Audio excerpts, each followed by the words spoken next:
આખું એમ કહેવાય છે કરુણામાં ડૂબી ગયું. હેરીઓમાં વાત પથરી ગઈ. કૃષ્ણ ગોકુળ છોડે, કનૈયો ગોકુળ છોડે, એ ઠેક ઠેકાણેથી ગોપીઓ નીકળી પડી. જે ફરિયાદ લઈને જાતી હતી એ જ ગોપીઓ આ રથના આડી હુઈ જાતી હતી. અક્રૂર અક્રૂર મારા માથેથી રથને હાંકો. તમારું નામ અક્રૂર પણ ક્રૂર કામ કરો. કોઈ ગોપી બીજીને હારે ભટકાઈ જાય. કોઈ કે રાધાજી ક્યાં છે? તો કે રાધાજી તો મેલ ઉપર. એ રાધાજીને બરકો ને રાધાજી કદાચ પાછો વળે તો.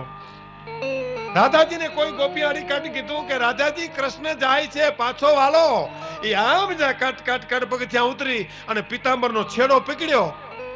ગમન સમય પટુકા ગ્રહો, છાણ હુકો કહ્યો સુજાન.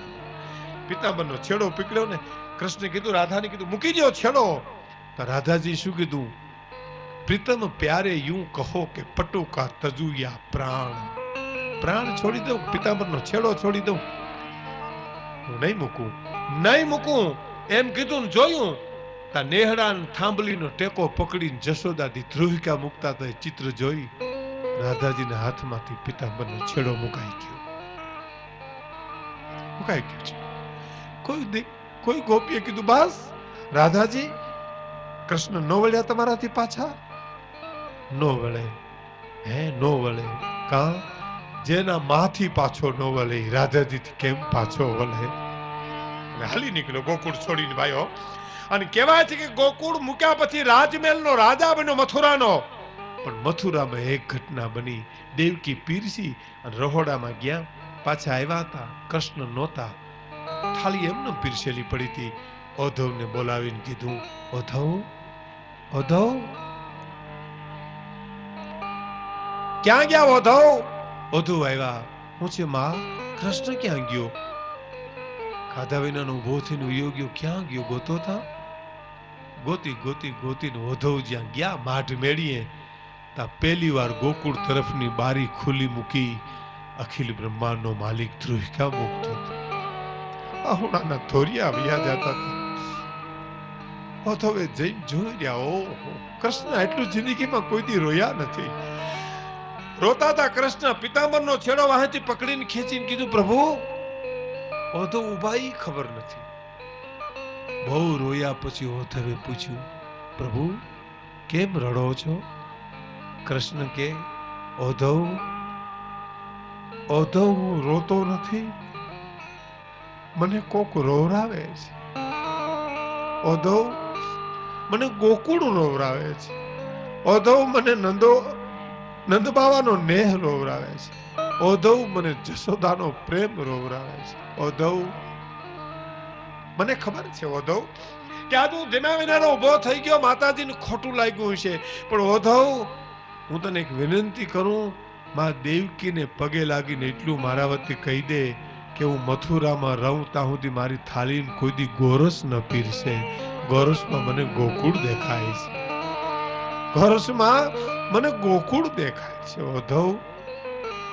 ઓધવજી વિચારમાં પડી ગયા કે આહા આટલું બધું ગોકુળ, એ ગામડું, અભણ માણસો ગોવાળિયા, અને એને આટલો બધો પ્રેમ. એ અહંકાર આવ્યો ઓધવને. એટલે કૃષ્ણે તરત કીધું, ઓધવ ગોકુળ જઈને એ ભોળા માણસોને સમજાવશો તમે? તો હા પ્રભુ, હું હમણાં જાઉં, એને ઉપદેશ આપું, જ્ઞાન આપી આવું. પણ ઓધવ જટ વેલા આવી આવજો. તો કે હમણાં હવારમાં જાઉં અને સાંજે આવી જાઉં પાછો. અને વેદાંતી માણસ, સાંભળજો મિત્રો, ઓધવજી વેદાંતી માણસ. એ ગોકુળના ગોવાળિયાઓને ગોપીઓને સમજાવવા હાલ્યા. બરોબર ગોકુળના પાદરમાં આવ્યા તો ગોપીઓ પાણી સીંચતી હતી. એમાં એક ગોપીને જઈ અને ઓધવે પૂછ્યું, નંદબાવાનો નેશ ક્યાં છે? તા એક ગોપી બીજી ગોપીને સામે દાંત મંડી કાઢવા મસ્કરી કરી ઓધવની. ઓધવ કે હું મથુરાથી આવું છું, મારું નામ ઓધવ. ગોપી કે સાચી વાત છે, મથુરાથી આવો છો? તો હા. ગોકુળમાં આવ્યા છો એટલું સંભાળજો. હે ગોકુળમાં આવ્યા છો એટલી ધ્યાન રાખજો. ઓધવ ડાયો પુરુષ, એમ થયું આ વાત વાળી લીધા જેવી છે. ગામડાની અભણબાઈ છે, મરમવા વાત કરે છે. એટલે ઓધવનો અવાજ બદલી ગયો. ઓધવે કીધું, શું નંદબાબાને નેહડે જાઉં છે, કોક રસ્તો બતાવશો?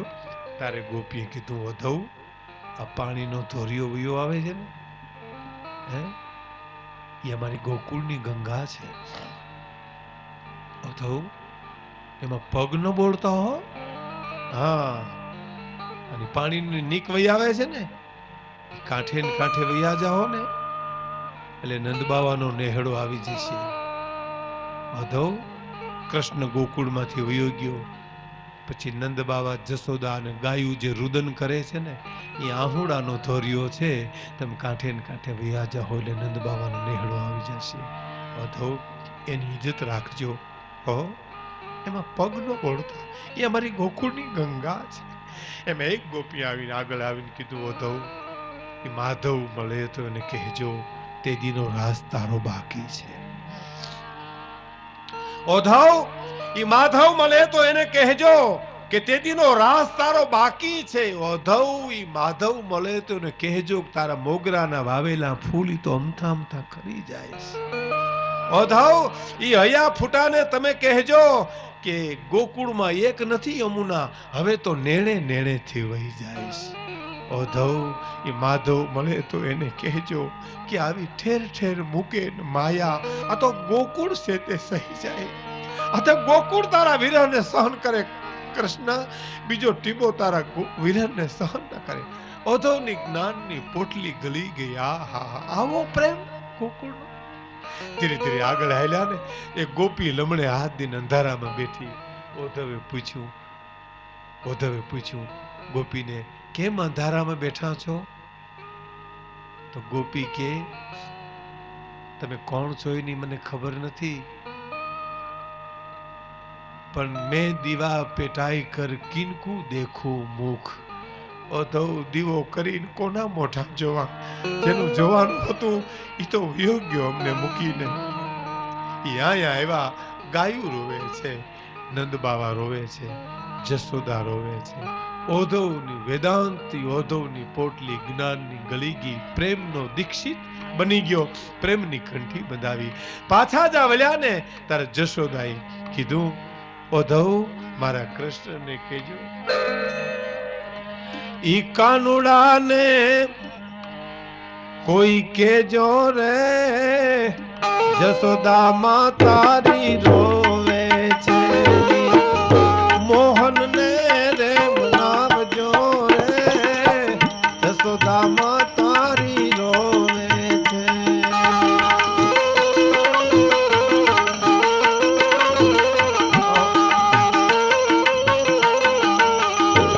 કોઈ કાનુડાને કેવરાવો રે, જસોદામાં તારી રોવે છે. કોઈ મોહનને રે મનાવજો રે, જસોદામાં તારી રોવે છે. કોઈ કાનુડાને કેવરાવો રે, જસોદામાં તારી રોવે છે.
જશોદા તો રોવે છે, પણ ગોકુળની એ ગાયું રોવે છે. વન રાવણ વાછરું રોવે છે. ગોકુળની ગાયું રોવે છે. વન રાવણ વાછરું રોવે છે. કોઈ મોહનને રે મનાવજો રે, જશોદામાં તારી રોવે છે. કોઈ કાનુડાને કેવરાવો રે, જશોદામાં તારી રોવે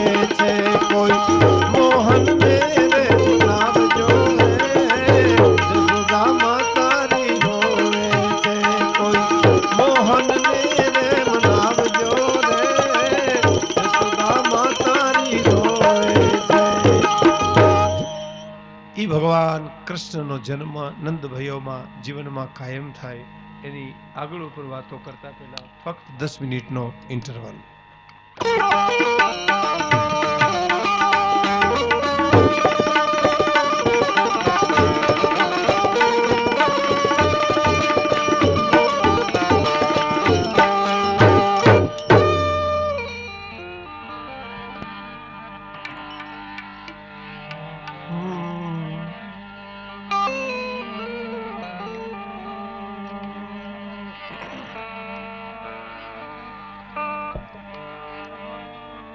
જીવનની લાજ રાખી છે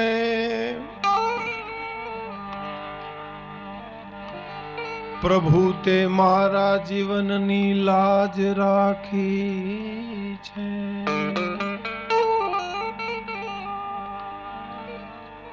પ્રભુ મારા જીવનની તે લાજ રાખી છે તો હવે મરણની પણ લાજ રાખી દે. જેવી તે કાલ રાખી તી એવી આજ રાખી દે.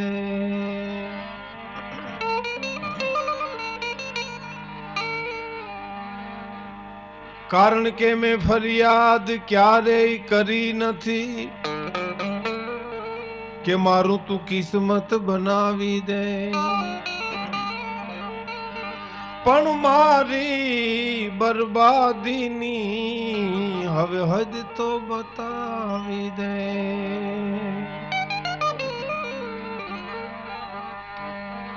શું કરવું જીવનનું જતન પણ અમારે ઊભું છે આજે અધમતા ન્યારે. શું કરવું જીવનનું જતન પણ અમારે ઊભું છે આજે અધમતા ન્યારે. મારું મરણ જો સલામત રહે તો અમારે અમારું જીવન વેચવું છે. અમારું મરણ જો સલામત રહે તો અમારે અમારું જીવન વેચવું છે. શું કરવું જીવનનું જતન પણ અમારે ઊભું છે આજે અધમતા.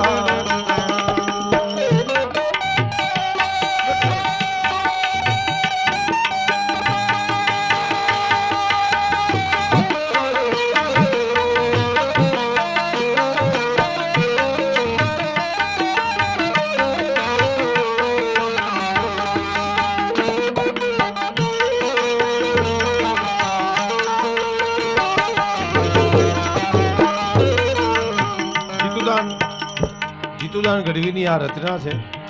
શું કરવું જીવનનું જતન પણ અમારે ઊભું છે આજે અધમતા ને હારે. અમારું મરણ જો સલામત રહે તો અમારે અમારું જીવન વહેંચવું છે. ફરે છે ગરીબો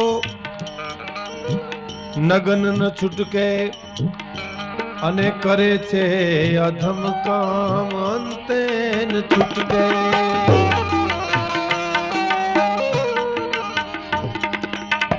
ફરે છે ગરીબો નગન ન છૂટકે કરે છે અધમ કામ અંતે ન છૂટકે. અને માનવ મરે જો જીવતો રહીને માનવ મરે જો જીવતો રહીને માનવને એનું કફન વેચવું છે. માનવને એનું કફન વેચવું છે. કરવું જીવનનું જતન પણ અમારે ઊભું છે આજે અધમતા.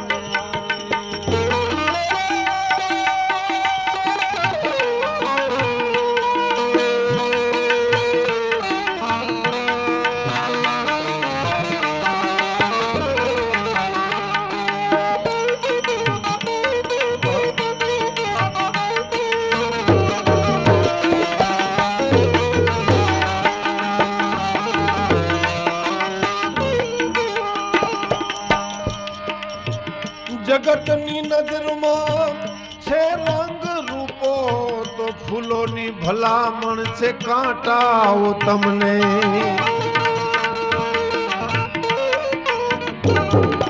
અરે જગતની નજરમાં છે રંગ રૂપો તો ફૂલોની ભલામણ છે કાંટાઓ તમને. શું ભલામણ છે? આવે બહારો તે પેલા અમારે, આવે બહારો તે પેલા અમારે, કોઈ માલીને એનું ચમન વેચવું છે, માલીને એનું ચમન વેચવું છે. કરવું જીવનનું જતન પણ અમારે, ઊભું છે આજે અધમતા.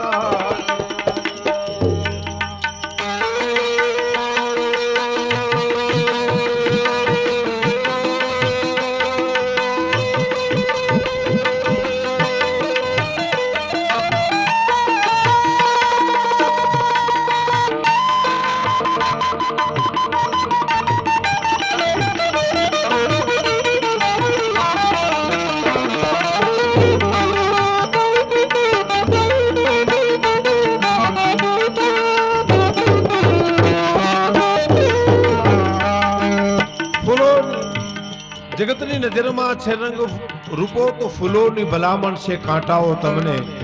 આવે બહારો તે પેલા મારે, કોઈ માલીને એનું ચમન વેચવું છે. પણ હવે સાંભળજો, દગાખોર દુનિયાના દંભી દલાલો, અરે રે દગાખોર દુનિયાના તમે દંભી દલાલો, દગાખોર દુનિયાના દંભી દલાલો, કોઈ માતાને નુરે નયન વેચવું છે. અને સિયલને બચવવા સિતમગરના જગમાં, સિયલને બચવવા સિતમગરના જગમાં, કોઈ ગોરીને એનું ગવન વેચવું છે, કોઈ ગોરીને એનું ગવન વેચવું છે.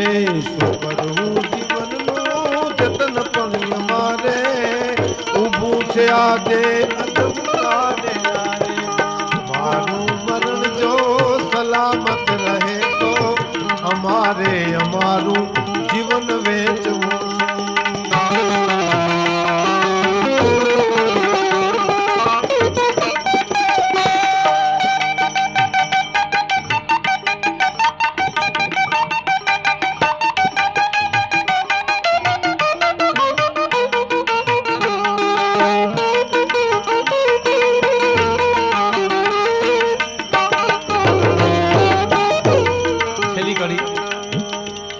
જીગર ને આસરા ફક્ત બે છેલા, બધું વેચાઈ ગયું માણાનું. પછી કઈ બાકી રહ્યું તો હા શું?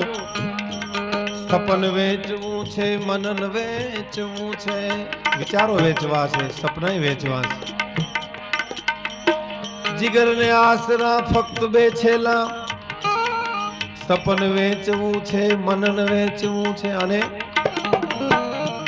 આમાંથી કીર્તાર કોઈને મળે તો એને કહેજો,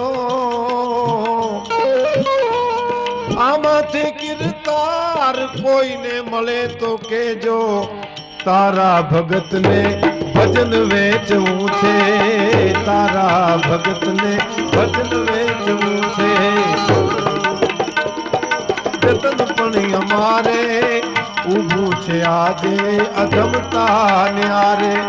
અમારું મરણ જો સલામત રહે તો અમારે અમારું જીવન વેચવું છે, અમારે અમારું જીવન વેચવું છે, અમારે અમારું. વર્તમાન કાળ ખરાબ છે એવો કોઈ દાવો નથી. જગતમાં સમય ક્યારેય ખરાબ આવે છે, પણ વર્તમાન કાળ આજ મને તમને જાગૃત કરી દેવો આવ્યો છે. દાખલા તરીકે રાતના 12 વાગ્યા હોય હું અને તમે આજે આપણી દીકરીને એમ કહીએ કે બેટા બજારમાંથી વસ્તુ લાવી દઈશ, તો આ દીકરી મને તમને ના પાડશે કે ના બાપુજી બજારમાં નહીં જાઉં, હું તમારી દીકરી છું, ગીરના ગાળામાં વહી જાઉં, હાવજના જડમાં ચીરી નાખું, પણ ચોકમાં નહીં જાઉં. આપણે કઈ કાં ચોકમાં મને માણસની બીક લાગે છે. જે બીક મને લાગવા માણસ કેટલો નીચો આવ્યો હોય છે. એટલું નહીં, હું હમણાં હાથી બાપુને વાત કરતો હતો, અમારા આત્મેશ્વરની ઉપર અમારા ગરબા ગિરનારમાં એક બેનજી તપ કરે છે વર્ષોથી. એ બેનજીને કોઈ પૂછ્યું કે બેન તમને આટલા કુટિયામાં અહીં ગિરનારમાં રહ્યો છો તો તમને બીક નથી લાગતી? તો કે બાપા અહીં છે ને બીક લાગે, અહીં તો ગરવા ગિરનારની ગોદ છે, સિદ્ધોનું બેસણું છે, સંતોની તપોભૂમિ છે, અહીંયા બીક નથી લાગતી, પણ કઈ કઈ ગામમાં આવવાનું થાય ને ત્યાં બીક લાગે છે. કહેવાનો મારો અર્થ, અરમાન જિંદગીના પૂરા થાય તો ઘણું છે, બે ચાર કામ સારા થાય તો ઘણું છે, મુશ્કેલ જિંદગાની એની તો મજા છે, જીગરથી જામ એનો જીરવાય તો ઘણું છે, લવલેશ મોતનો ડર મુજરે નહીં સતાવે, પણ ક્યાંક મહેફિલમાં ખોટ મારી વર્તાય તો ઘણું છે, અને વધુ નથી કવિ કે અબળખો બાકી હવે જીવનમાં, પણ ઇજ્જતનું કફન ઓઢીને મરાય તો ઘણું છે, અરમાન જિંદગીના ઇજ્જતનું કફન ઓઢીને મરાય તો ઘણું છે. એટલે ઝવેરચંદ મેઘાણી જબરજસ્ત રાષ્ટ્ર શાયર આપણો, સાહિત્યની ગજબ સેવા કરી, અદ્ભુત સેવા કરી. હડાળા વાસુરવાળાએ સાહિત્યનું પ્રદાન કર્યું. બીજું સોનાલી ગગુભાઈ લીલા, એમનું સાહિત્યનું પ્રદાન, એનો પરિવાર મારા સામે બેઠો છે. મેઘાણી સૌરાષ્ટ્રના બે સમર્થ કવિઓના એક ઋણી હતા, અને મેઘાણી ખંભે થેલો નાખી અને સનાળી કુંભાજીની ડેરડીથી હાલીને સનાળી જતા, અને ગગુબાબુ સુતા હોય તો ખાટલાની પાંગીતે વાણીઓ બેસતો, ગગુબાબુ ઊભા થાય અને વાર્તાઓ રજૂ કરે, અને એને મેઘાણી લખતો. ભાઈ, મેઘાણીની જબરજસ્ત સાહિત્યનું પ્રદાન છે. મેઘાણી વેદનાનો કવિ છે. દાદે એને શ્રદ્ધાંજલિ આપી. મેઘાણી ગુજરી ગયા પછી કવિ કાગને ખબર પડી તો લખ્યું કે છંદા ગીતા અને સોરઠ સરવાણી, પણ એટલા રોયા રાતે પાણી આજ મરતા મેઘાણી. તારી જે કવિતા તણા, જેને પીધેલ હશે પાણી, એને લાખો સરોવર લાગશે પછી મોળા મેઘાણી. પણ એક સૌરાષ્ટ્રના કવિએ ન્યા સુધી કીધું શું કે માત સરસ્વતી મીઠ માંડીને જોતી કોઈ દુલારો, માત સરસ્વતી મીઠ માંડીને જોતી કોઈ દુલારો, કેવો એ સત્ય ભાષી નિર્ભય નિર્વ્યસની કોણ ઉપાસક માનો.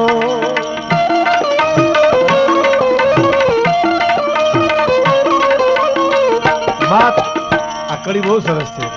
માત સરસ્વતી મીઠ માંડીને જોતી કોઈ દુલારો, કેવો એ સત્ય ભાષી નિર્ભય નિર્વ્યસની કોણ ઉપાસક માનો.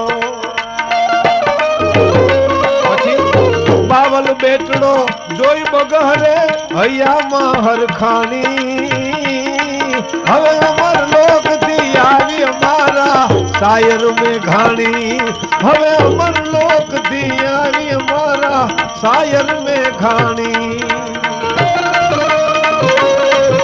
દેવચંદભાઈ એની આ ભાગવત કથામાં એના પરિવાર તરફથી મેઘાણી આખું વર્ષ જન્મ જયંતિ મહોત્સવ ઉજવાય છે, એમાં આજે એને શ્રદ્ધાંજલિ પણ અપાય છે મેઘાણીને. કે માત સરસ્વતી મીઠ માંડીને જોતી કોઈ દુલારો, કે સત્ય ભાષી નિર્ભય નિર્વ્યસની કોણ ઉપાસક મારો. બાવન બેટડો જોઈ બગહરે હૈયામાં હરખાણી, હવે અમર લોક થી આવી અમારા શાયર મેઘાણી, અમર લોક થી આવી અમારા શાયર મેઘાણી. માત સરસ્વતી મીઠ માંડીને જોતી કોઈ દુલારો, કેવો કે એક તો સત્યભાષી, બીજો નિર્ભય અને નિર્વ્યસની. મેઘાણીમાં ત્રણેય ગુણ હતા. એક તો માત સરસ્વતી મીઠ માંડી જોતી કોઈ દુલારો, કેવો કે સત્યભાષી, એક તો સત્ય કહેવા વાળો હતો. ગાંધીજી પ્રદેશમાં જતા હતા ત્યારે મહાદેવભાઈ દેસાઈને મેઘાણીભાઈ કવર આપ્યું કે આ ગાંધીજીને રસ્તામાં કવર આપી દેજો. એ કવર આપ્યું, રસ્તામાં ગાંધીજી ખોલ્યું, તેમાં કવિતા લખી હતી કે છેલ્લો કટોરો ઝેરનો હવે પી જજો બાપુ. છેલ્લો કટોરો ઝેરનો હવે પી જજો બાપુ,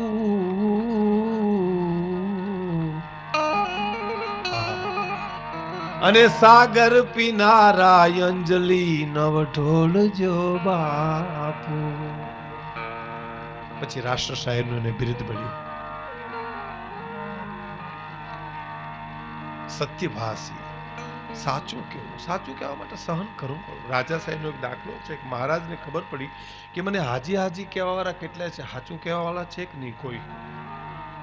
મારા મિત્રો, મારા કવિ, મારા કામદાર, મારા સલાહકારો મને સાચું કેટલું કે છે કે તમારું ખોટું થયું છે એમ. સમજણા રાજાઓ હતા, એને બરાબર બપોરને ટાણે હુરનારાયણ સામે જોઈને કીધું, 15 જણા બેઠા હતા કે મને હુરનારાયણમાં રામદેવ દેખાય, જો તો જરા. એક પછી ઉભા થયા, હા બાપુ એરિયા લેલો લીલો નેજો ને હાથમાં ભાલો. બીજા હા બાપુ એરિયો હાથમાં ભાલો, એ રામદેવ પીર જ છે. ત્રીજા 15 જણા હતા, 14 જણાએ કીધું. 15 માનો વારો આવ્યો. સૌરાષ્ટ્ર તરવરિયો જુવાન, બાપની નોકરી મળેલી વખતમાં રાજા સાહેબને પટ્ટો કહેવાતો પટ્ટો મળેલો. એને કીધું બાપુ મને નથી દેખાતું, મને સૂર્યનારાયણ દેખાય છે. 14 જણાએ કીધું અમને દેખાય, બાપુ દેખાય, તને ખોટારા નથી દેખાતો, ત્યાં તું મરે ને અમને મારે ક્યાં ગઈશમાં. આમ આ દેખાય, આ ઘોડાના ચારે પગ ધોળા નથી કે નથી દેખાતું. દરબારે આકરા શબ્દોમાં કીધું, જમાદાર બરાબર જો જુવાન, આ દેખાય છે સૂર્યનારાયણમાં રામદેવ પીર? કે બાપુ બરાબર જોઉં છું, મને 22 વર્ષ થયા, આ બધાને 52 ને 62 ને 72 થઈ ગયા છે, અવસ્થા આંબી ગઈ છે, નેજા માંડવા પડે, મને ચોખ્ખું દેખાય સૂર્યનારાયણ, બીજું કાંઈ નથી દેખાતું. 14માંથી એક જણો બોલ્યો, બાપુ આનો બાપે ખોસરો હતો આવો.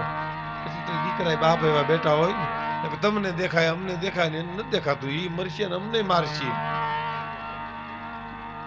પછી દરબારે કીધું બરાબર જો જુવાન? તો બાપુ બરાબર જોઉં છું. પણ બાપને સામે વાત કરીને ધરવાડા સમ બેઠા થઈ ગયા, નાખ્યું લાલ ગુમ થઈ ગઈ. કમરમાંથી પટ્ટો છોડીને કીધું, લ્યો દરબાર આ તમારી નોકરી, મારું પેટ નહીં ભરે તેથી ફોડી નાખીશ, ગરીબ ગુજરાન કરી જિંદગી ગુજારીશ, પણ તમારા અનાજ ઉપર જીવું છું. તમને સત્ય ચોક્કસ કહીશ કે મને રામદેવ પીર નથી દેખાતા, નથી દેખાતા, નથી દેખાતા. તે દરબારે કીધું કે આ જુવાન પટ્ટો બાંધી લ્યો, ના 14ના પટ્ટા ખેંચી લ્યો, હટાણે હટાણે. આમ જ ગઢી સટાવે અમારા હોડ કાઢ્યા છે. અમને દેખાય એટલે બાપુને દેખાય, ને બાપુને દેખાય એટલે અમને દેખાય. સત્યભાષી, સત્ય કહેવા માટે પટ્ટા છોડી દેવા પડતા મિત્રો. સત્યભાષી, પાછો નિર્ભય, નિર્વ્યસની. હા, નિર્ભય એવા હતા. મેઘાણીભાઈના દાદા બગસરામાં 2 બજાર, ભાયાણી અને ધાનાણી. એ ભાયાણીના કામદાર હતા. ધાનાણીની બજારમાં નીકળ્યા ને હાથમાંથી વેઠ પડી ગયો હોનાનો. કોકે કીધું કામદાર તમારો વેઠ પડી ગયો. તો કે હું ભાયાણીનો કામદાર છું, ધાનાણીની ધૂળીમાં હાથ ન નાખું. એ એની ખુમારી હતી. કોની? એના દાદાની. સત્યભાષી, નિર્ભય અને પાછો નિર્વ્યસની. નિર્વ્યસની બહુ મોટી વાત છે. આજ વ્યસને માણાને પરાધીન કરી નાખ્યા છે. હા, માણા બેબા ગાંડો થઈ ગયો. એક બીડી ન હોય તો હડકાએ કૂતરાની જેમ રખડતો હોય ભાઈ સાહેબ. એક જણાને હાથી હાંકતા હાંકતા બીડી થઈ રહી તો ખંભે ખરપિયો નાખી લોઢિયા ઉપર બેઠો, તાજો રંડાણો હોય એમાં બીડી થઈ રહી, એમાં બધું તણાઈ ગયું. સીમાડે એક જણો હાલ્યો જતો તો હળી કાઢી ઉભો રે ઉભો રે, ઉભો રહ્યો. એટલે પાસે જઈને કે એક બીડી હોય તો દ્યો ને. ઓલો કે હું નથી પીતો. તઈ હું કોરાળ નીકળ્યો. તારા જેવા લુખા કેટલાક રખડે હાય દુનિયામાં. અરે ઓલો કે હું તો પીતો નથી, મારી પાસે નથી. નીકળજે માં લુખા, ગોઠણીથી ટાંગા ભાંગી નાખશું. તારા જેવા કેટલા કોરાળ છે આવા. આહા, એક બીડી વિના વ્યસન થકી વ્યાધિ વધે. આ બહુ જૂનો દુહો છે. વ્યસન થકી એક તો વ્યાધિ વધે અને આળસ વધે અપાર. વ્યસન ને આળસ બહુ હોય. પડ્યો હોય ખાટલામાં, ગોદડામાંથી ટાંગા નીકળી ગયા હોય, પાંગી તૂટી ગઈ હોય, નીંદર લેતો હોય. આપણે એમ થાય ગોપીચંદ ભરતરિયા રાજપાટ છોડીને વ્યા ગયા અને આ ક્યાં હકનો હૂતો અહીંયા. આ ગોદડાનો ઘા કરીને અલખ નિરંજન કરી નીકળી કેમ નથી જતો હોય? પણ એને હુતા સિવાય હક ન હોય. બીજું પીડ્યો હોય ખાટલામાં. પાછું અકલમઠું બૈરું હોય, અકલમઠા લોટકા બહુ હોય. પાછા એ બધી આમ ઉઠાડે ને ગોદડું ખેંચે. ઉઠો ને કોરો હતી ભૂંડની જેમ. ના પીડ્યું પીડ્યું કે હોવા દે ને નિંદર ક્યાં તું કરિયાવરમાં લઈ આવી અમારા બાપની સેન લઈએ ને હાથ હાથ પેઢીથી લઈએ છે હા એટલો આળહો કૂતરું ઓહરીમાં સડે ખાટલામાં પીડ્યું પીડ્યું કે હડ કૂતરું જાય નહીં કૂતરાને ખબર હોય કે ઊભો નથી જ થવાનો એમ વ્યસન થકી વ્યાધિ વધે આળસ વધે અપાર વ્યસન કરો સદશાસ્ત્રનું તો ભવદધી ઉતરો પાર હે મેઘાણીમાં 3 ગુણ હતા હે સત્યભાસી નિર્ભય નિર્વ્યસની કોણ ઉપાસક મારો પછી બાવલ બેટડો જોઈ બગહરે એને હૈયામાં હરખાણી તો હવે અમર લોકથી આવી અમારા સાયર મેઘાણી પછી શું કીધું હે કે કોણ હવે કોદાલી લઈને ધરતી પર ઢંઢોળે કોણ હવે કોદાલી લઈને ધરતી પર ઢંઢોળે અને કોણ હવે સમસાન જગાડી ખપી ગયા ને ખોળે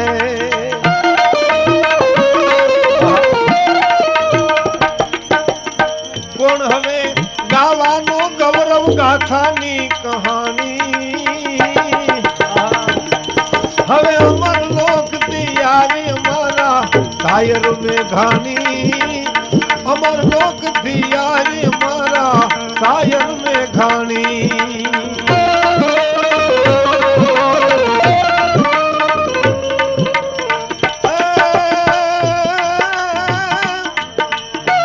કોણ હવે કોદાલી લઈને ધરતી પર ઢંઢોળે અને કોણ હવે સમસાન જગાડી ખપી ગયા ને ખોળે કોણ હવે ગાવાનો ગૌરવ ગાથાની કહાની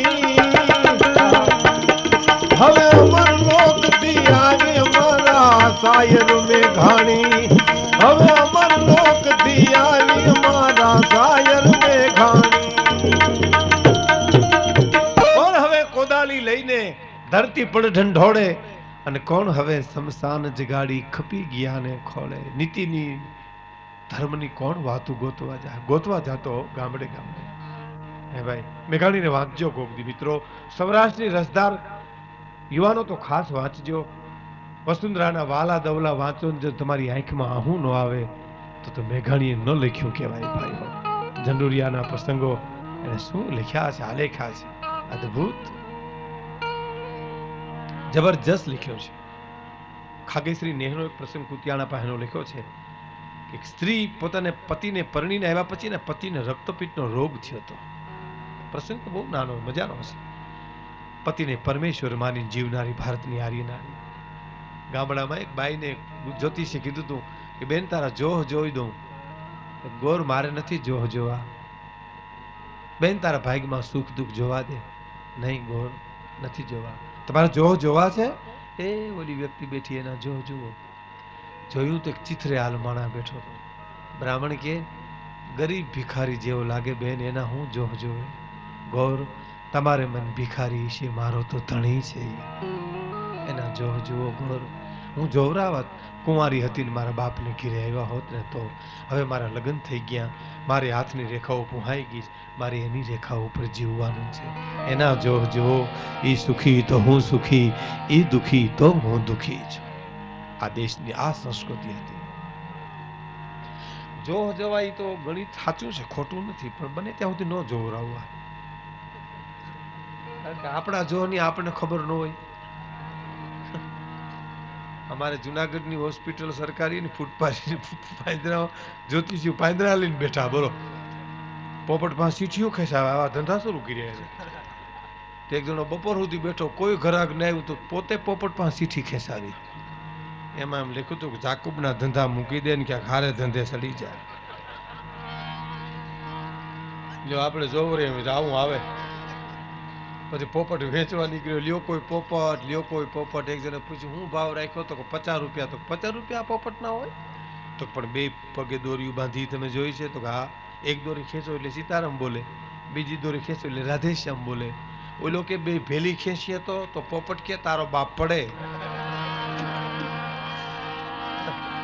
બોલો પોપટને બોલવું પડ્યું પોપટને ભણના દીકરા આવી દોર્યું ખેંચ્યો. હવે આવા જો નો જોવરો તું વાંધો.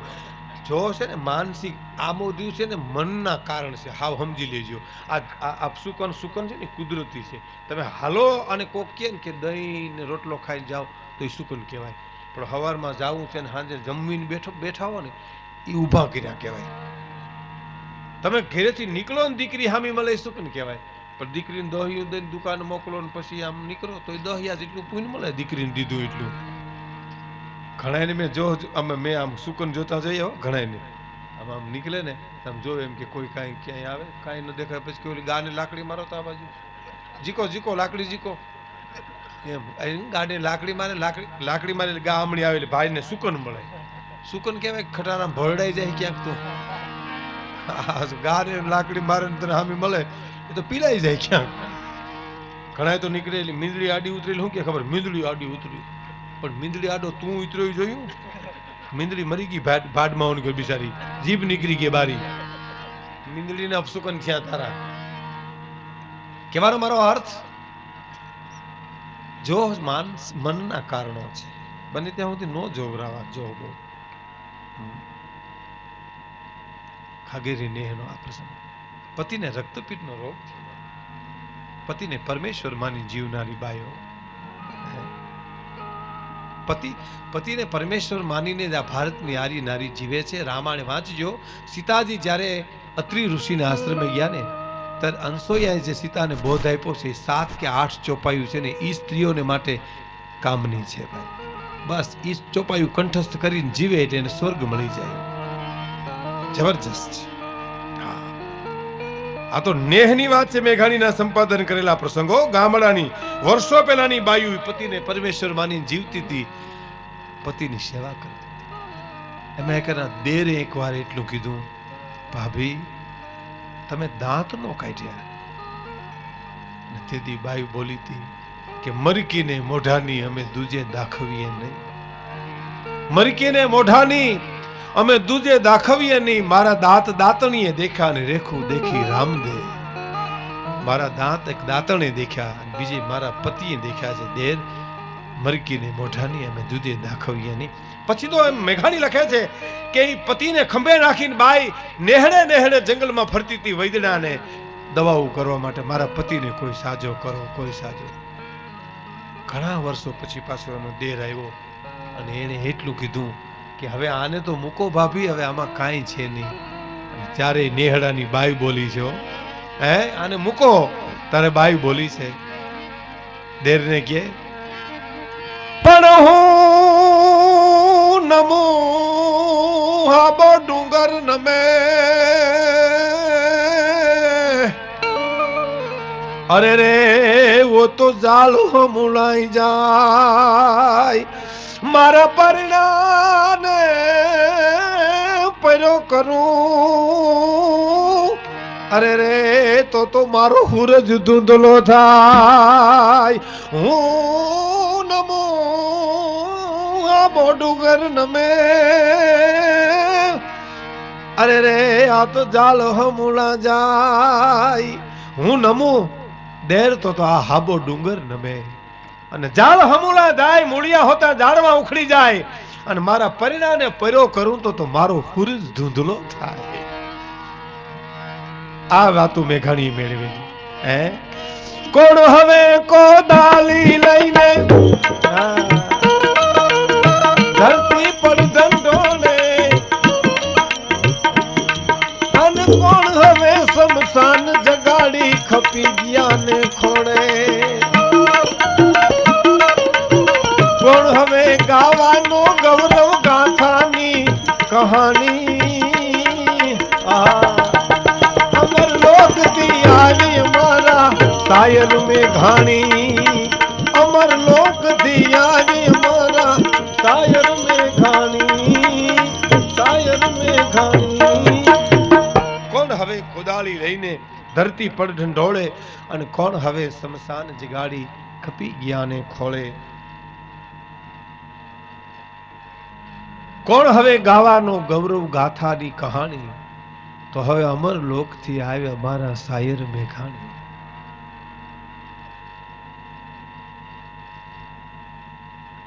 બહેનો બને ત્યાં સુધી વાતો ન કરે. ઘણા પ્રોગ્રામ છે, અમને આનંદ આવે, બહુ ઓછા પ્રોગ્રામ હોય, એમાંનો આ એક પ્રોગ્રામ. ઉદયપુર મહારાણાએ પોતાની દીકરીને વિદાય કરી. જ્યારે દીકરી પ્રસંગ જ એવો છે, દીકરી સંપૂર્ણ સમર્પણનું પાત્ર છે મિત્રો.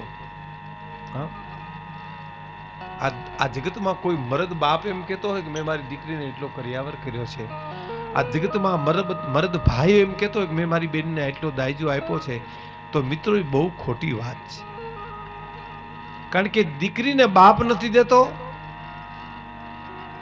બેનને ભાઈ નથી દેતો,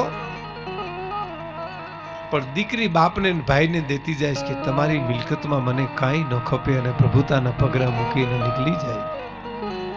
અસંખ્ય સૌરાષ્ટ્રના પ્રશ્નો.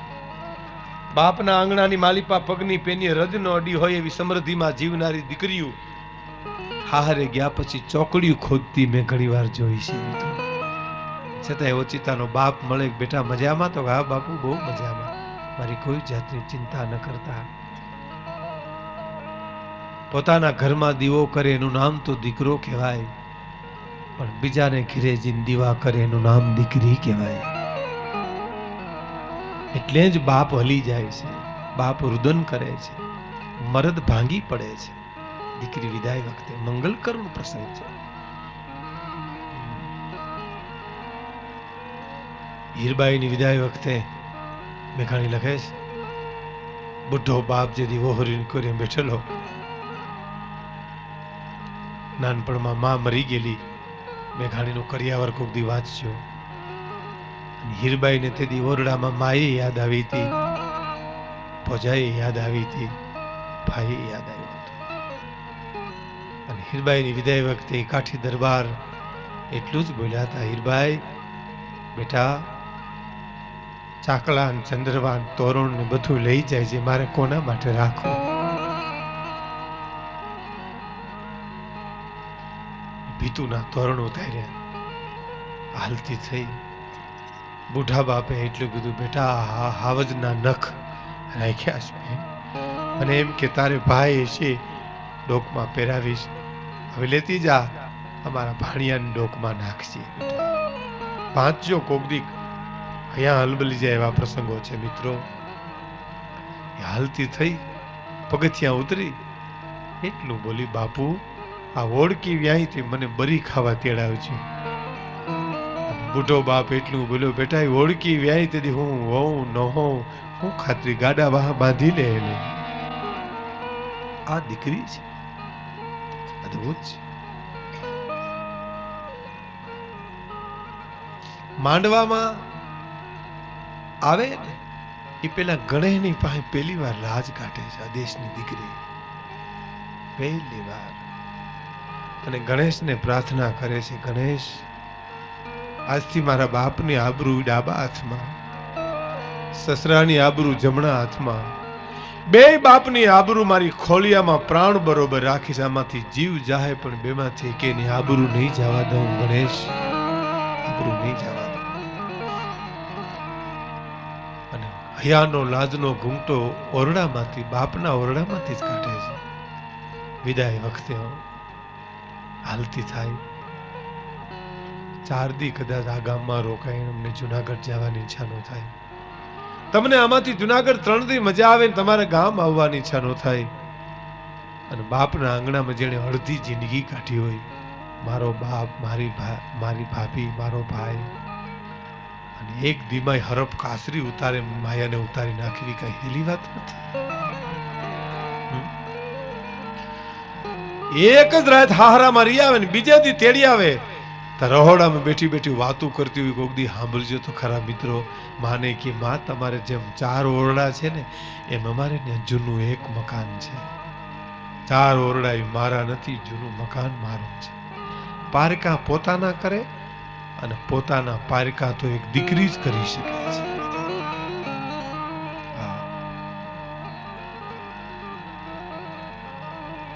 માં તમારે જેમ 4 ભેહુના દૂજાણા છે ને, એમાં મારે એક દુબરી ન્યાય ભેહ દોવા દો, દૂધ બહુ મીઠું છે માં. તમારે જેમ 4 વઢિયારા બળદની જોડી છે ને, અમારે દુબળા 2 બળદ છે, પણ માં બહુ પાણીયારા છે. આ તો દીકરી કરી શકે. હિમાલય રોયો છે, રામાયણ વાંચજો. પાર્વતીની વિદાય વખતે હલી ગયો. શંકર ભગવાનને ભલામણ કરી, ભોળાનાથ અમારી ભવાનીની ભૂલ પડે તો અમારા દીકરીને દોષ ન દેતા અમને દોષ દે છે. અને એ જ રામાયણમાં જનક મહારાજા રોયા છે સીતાની વિદાય વખતે. હે વિધાતા, તે દીકરીનું સર્જન શું કામ કર્યું?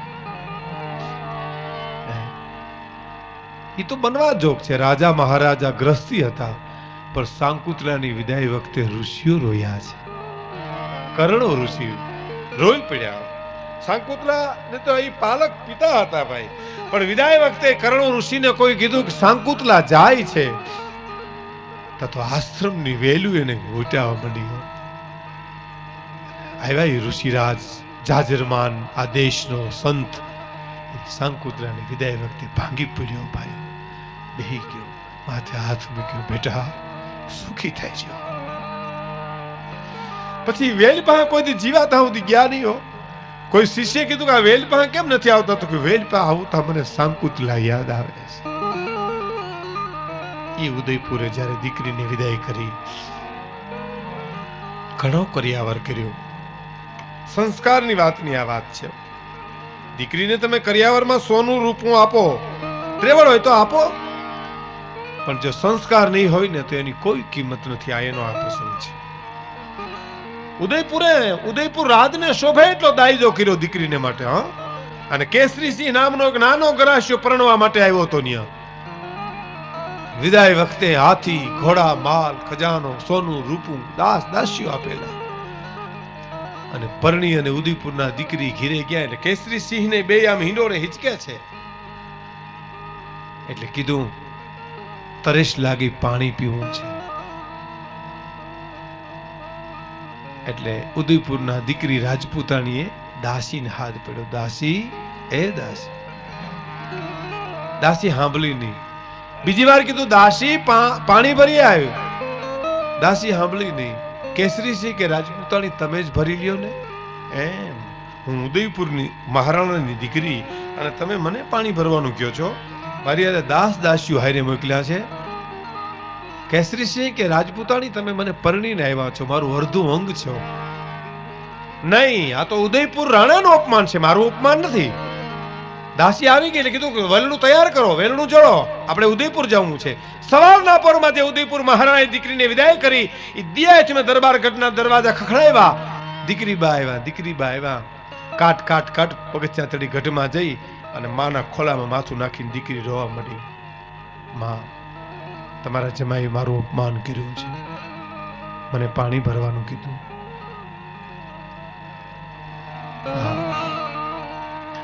માં છે ને દીકરીના પ્રેમમાં તણાઈ ગઈ એટલે માથે હાથ મૂકી કીધું, બેટા શું કરવું જોઈએ, શું કરીએ તો તું રાજી થા. કેસરીસિંહને બોલાવો તાત્કાલિક. હું જોઉં ને એમ મારા પિતાની માફી માગે તો કાંઈ વાંધો નહીં, બેટા છાની રે. ઉદયપુર મહારાણાને ખબર પડી દીકરી બા આવ્યા છે. સમુદ્ર પેટો માણા, સાગર પેટો માણા, સમજણનો હિમારો કહેવાય. વાતને ગળી ગયો. ગઢમાં આવ્યા ને વાત જાણી. મહારાણી કીધું કેસરીસિંહને તાત્કાલિક બોલાવો. કાંઈ વાંધો નહીં, વાત જાણી લીધી બધી વિગત જે મેં તમને કીધી. ચિઠ્ઠી લખલી. ચિઠ્ઠીમાં થોડા શબ્દો હતા. ચિરંજીવી કેસરીસિંહને માલુમ થાય થોડુંક કામ પડ્યું, તાત્કાલિક આવી જજો. લીખતી ઉદયપુર રાણા. મારદે ગોળે માણસ ચિઠ્ઠી લઈને આવ્યો. કેસરીસિંહે ચિઠ્ઠી વાંચી. ચિઠ્ઠીની વિગત સમજતા તક શું હોય વાત કરી છે એટલે મને કંઈક ઠપકો દેવો હશે, પણ ઉદયપુર રાણા છે મારા બાપને ઠેકાણે છે, જે કંઈક ઠપકો દેશે એમાં મારું કલ્યાણ હશે. એટલે ઉદયપુરે સમાચાર મોકલ્યા એટલે મારે જવું પડે. એટલે ઘોડી ઉપર સવાર થઈ અને ઉદયપુરના દરવાજે કેસરીસિંહ આવ્યા. પણ કેસરીસિંહ ઉદયપુરના દરબારગઢના દરવાજે આવ્યા એ ખબર